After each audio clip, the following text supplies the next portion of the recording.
How's it going? How are we all doing? So today we are going to look at kind of a key piece of theory in music overall, not just on guitar, but music overall that kind of ties the pieces together into what we've been doing over the last few weeks regarding going up the frets and so on. So we're going to look at different keys and the scale that we're going to use is the G chord. So the G scale. So just so that you hear the do re mi sound. So that sound that we did there a few weeks ago. We're gonna play that on one string, and I'm gonna show you how to do that. And then we're gonna look at how the bar chords have the rooted note, and that'll bring us further into the lesson, the discussing what key we're in, etc., etc. So let's get into doing the scale on one string. Okay, so in a scale, any scale that you do, usually what happens is the notes 1, 2, and 3 are always full steps, and 3 to 4 is always a half step. And you might be looking at this video now and saying, I really don't know what you're talking about, Ross, shut up. I'm going to explain that a little bit more now. So in the past, we did the scale on different strings, okay? So we had, okay? And effectively what we're doing is we're going up full steps. So 1, 2, and then another full step, 3, and then half a step, 4, half a step. Okay? So to put that onto one string, we're going to use this low E string here. So we're going to start on the G. So we're going to start on the 3rd fret of the E. So we're going to go G, and then it's 1 to 2, so that's going to be a full step. So it's going to be up to the 3rd fret. So you're skipping a fret. So G to A, so it's note 2 to 3, A to B, okay? We're going from 3 to 4, so note 3 to 4, so this is going to be a half step, so it's going to be from fret 7 to 8 to C. And if you think about it, if you go back to last week's class where we did You Somebody by the Kings of Leon, we had the C bar chord.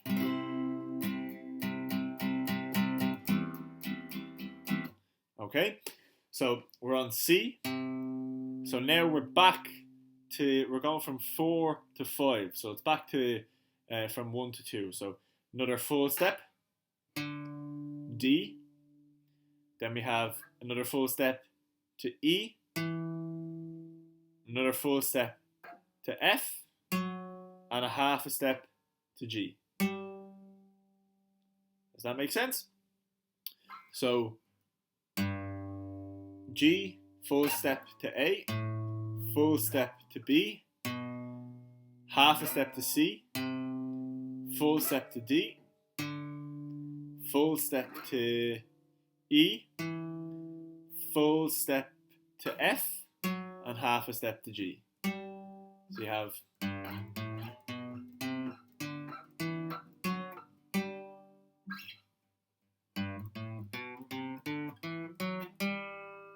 okay, so you can hear that that's the same sound.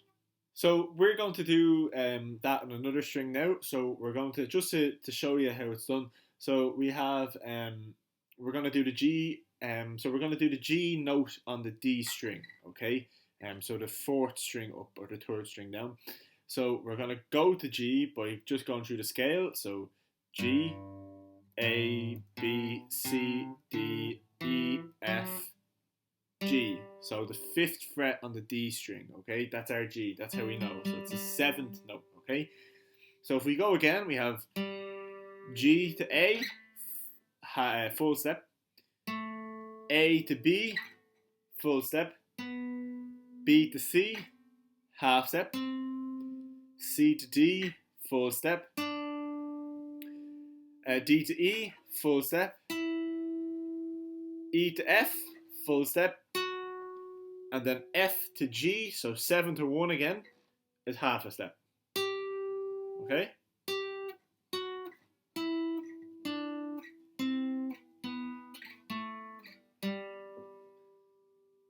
Nice and simple.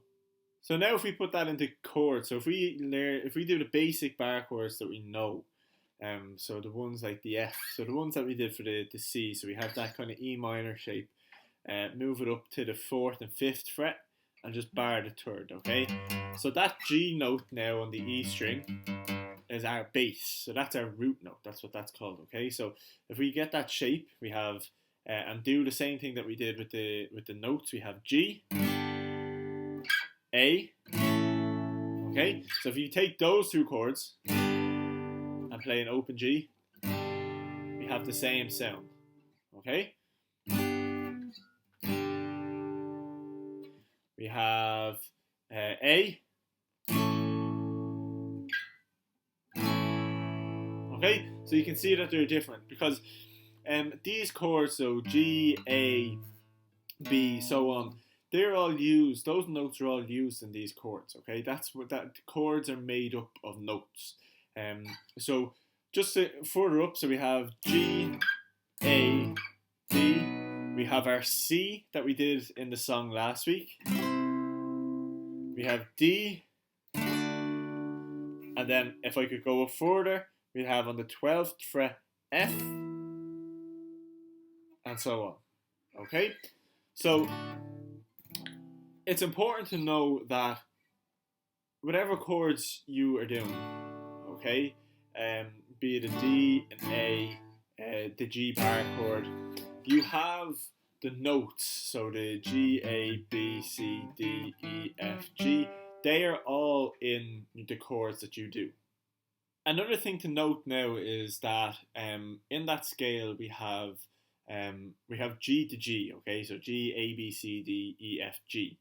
And we kind of count the first 6 notes, and the 7th one is called a diminished chord, so it's not really used. So, but what happens is how to tell the difference between a minor chord and a major chord is nice and simple. So the first chord, for example, so chord number 1, so that's G, or note number 1, is always a major. Okay, and if you think back, we have E major, so we're putting our index finger down, okay, or in this case, our middle finger is down. Okay, E minor, the middle finger's off, so we just have our ring finger and our pinky on the strings now. Okay, so that's a minor, major, minor. Okay, and you can hear that it sounds a little bit happier for the E major, and sadder for the E minor. Okay, so the first chord is always major. Chord 2 and 3 are always minor, so we're going to take our middle finger off. Chord 3. Chord 4 is major. Chord 5 is major. And then if I could go up, chord 6 is a minor. Okay, but I need a nice cutout on my guitar here to be able to reach up that far. So that's really important to know as well.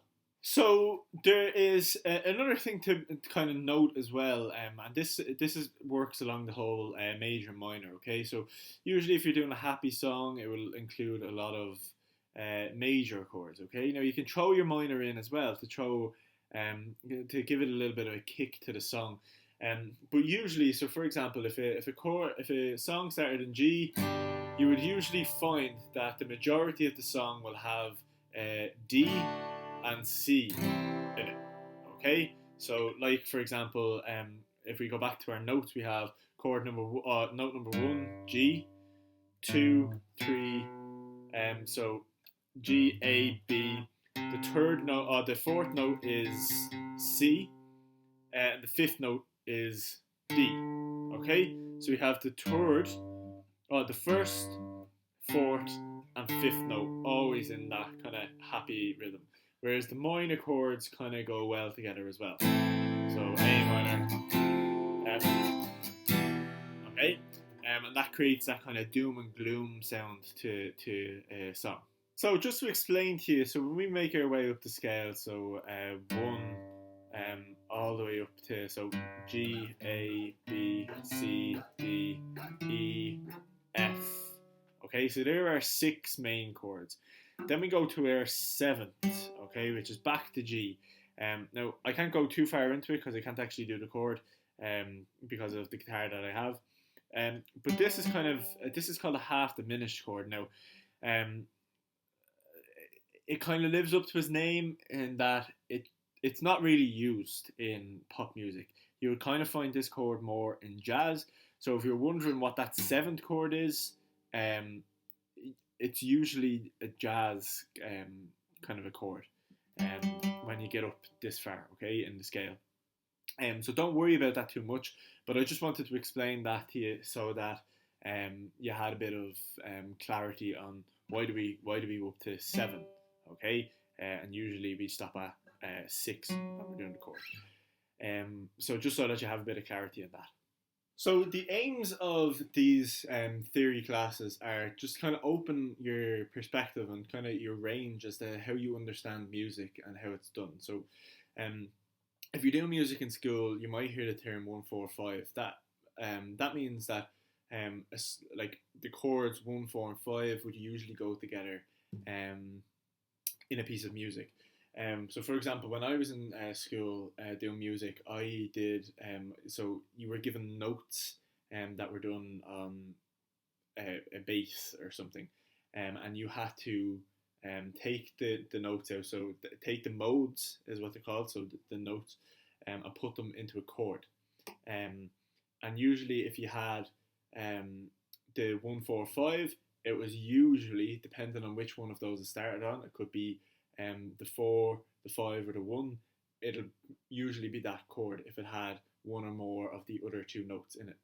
And it's very hard to understand that talking about it, but when you see it on paper, it's much easier. So this kind of class is one to help us with our guitar and to understand the neck of the guitar, but it's also to help music students just to understand the whole the major and minor issue and being able to put notes into a chord and being able to understand why you're putting it into that chord. Okay, so the 1-4-5, if you have 2 or more of those notes, it's usually a major chord, and then the 2-3-6 is usually a minor chord.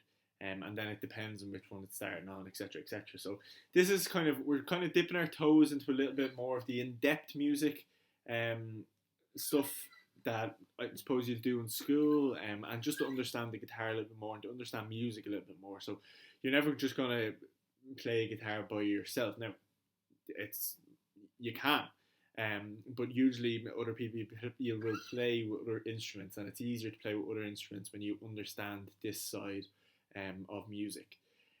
So that's what I'm trying to help with. Again, this is just us dipping our toe in the water. There's loads of stuff out there that you can see.